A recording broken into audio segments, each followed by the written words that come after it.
And it's finally getting nice enough I can actually wear my green camo and still be in context, but that's not why I'm wearing it today. I'm wearing this because this is the moral to the story. And I know it's bad to tell the moral of the story before you tell the story, but in this case, I feel justified. And the moral of the story is sometimes what you think is the truth or what you know is the truth is the furthest thing from it. Case in point, back in 2004, I was coming off of a bad injury that was keeping me out of paintball for 6 months. And for those of you who speak MRI, you can look at that and say, ouch with me. Now, for those of you who don't speak MRI, it hurt. A lot. So myself and a friend of mine, we're going to go to this indoor paintball field and just to kick the rust off, just to go play, just make sure I still got it. I'm dressed in this stuff right here because I just happened to just get it and I really wanted to play in it. And my buddy, well, he's wearing a pair of jeans and a long sleeve t-shirt, so he looks like a newbie. Well, technically, I guess he was a newbie at the time because he'd only played once before, and that was at Castle Conquest as a defender. And trust me, if you can play Castle Conquest as a defender on your first time and not freak out and hold your own, you can go anywhere. And the gun that I was shooting that day was a Viper M1, and I was choosing this because it was lightweight, it was fairly compact, it would be very small, you know, nice and easy, lightweight, easy to use. Really. The fact that it kind of looks like an M16, yeah, I suppose that didn't really help my cause. So I'm doing the one thing that my physical therapist told me to do, and that is stretch out before you play.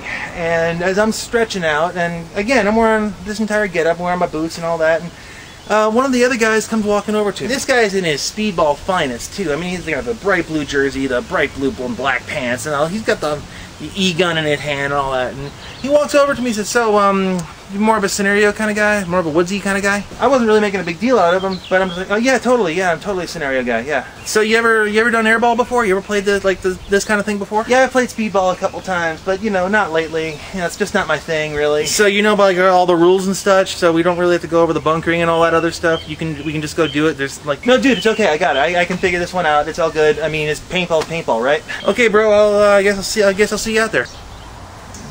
I wasn't gonna tell him.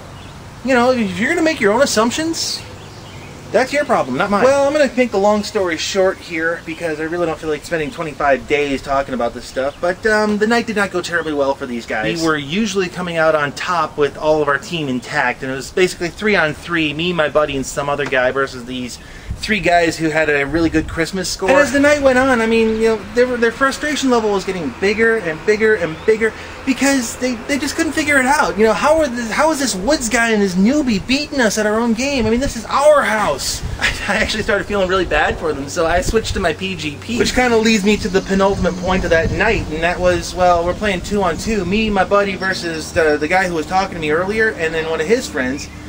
And, well, neither of them were shooting at me, so I got up and I ran. And the moment I ran, my buddy saw the move, and he mirrored my move on the left-hand side. So I'm going up the right, he's going up the left. The guy who was talking to me, he's in the center of the field. So I run around to the right-hand side, my right-hand side.